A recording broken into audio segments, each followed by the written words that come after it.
Welcome back. In this session, we are going to understand external procurement of service. See, in all organization, we will have air conditioning system that needs regular maintenance and refilling of gas. It is common in almost all organization. That is required service.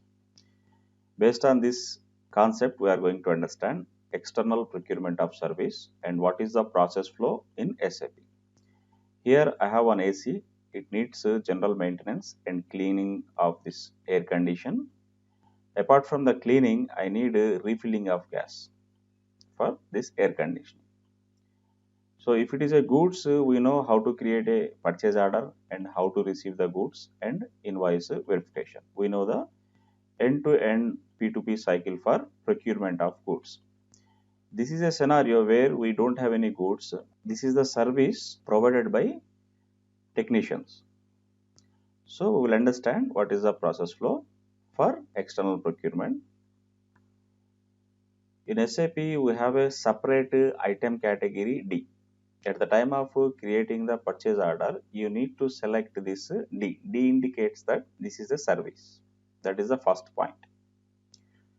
Coming to the process flow, in general, purchase requisition, purchase order, and next goods receipt, invoice verification, payment. Coming to services, we have a little bit different concept here. After a purchase order, here we have service entry sheet. We don't have any goods receipt here. Since there is no goods involved in this purchase order, the service entry sheet is required. After entering service entry sheet, somebody needs to accept the service entry sheet. In general, in organization, one end user will enter service entry sheet, another user will approve. Those who have the authority for approving this service entry sheet. So that is the reason we have two steps here. The next step, invoice verification, payment, both the steps remain same throughout goods or services. There won't be any changes here. In this process, when we enter the service entry sheet, there won't be any financial impact. Coming to the MM module, here we don't have any quantity, so nothing will be updated in MM module. Even though we are creating this purchase order from MM side, we don't have any updation in MM.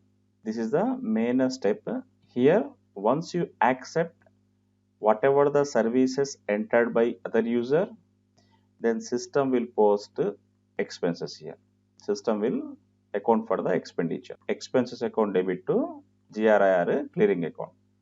Once we do invoice verification, GRIR will be nullified and vendor will be given credit. The rest of the process, vendor to payment. Hope you understand up to here.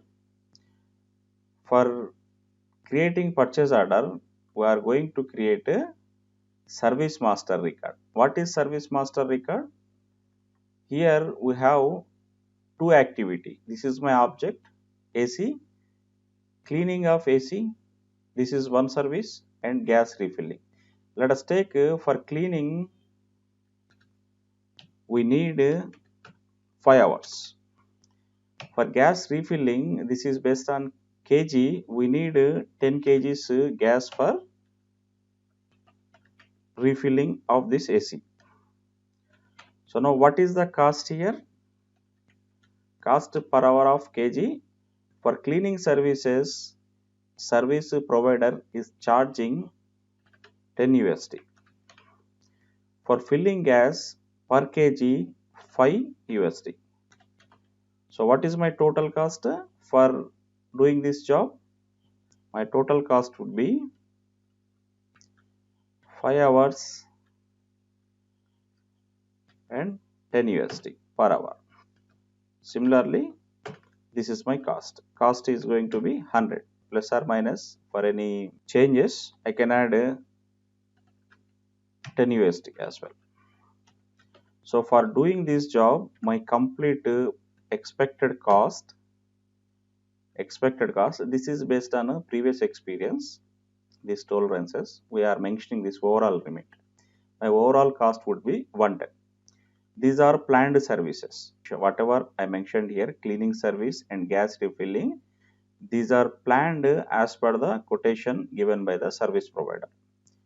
Here we are allowing a room for a unplanned service as well. If during the repair, if service provider needs to do something more than cleaning and gas refilling, obviously he is going to charge for that service. To allow that, we are adding here 10 overall cost expected for clearing as well as gas refilling including unplanned 110. Now this is one service master, this is one service master. We need to create in SAP. That we will understand in next session.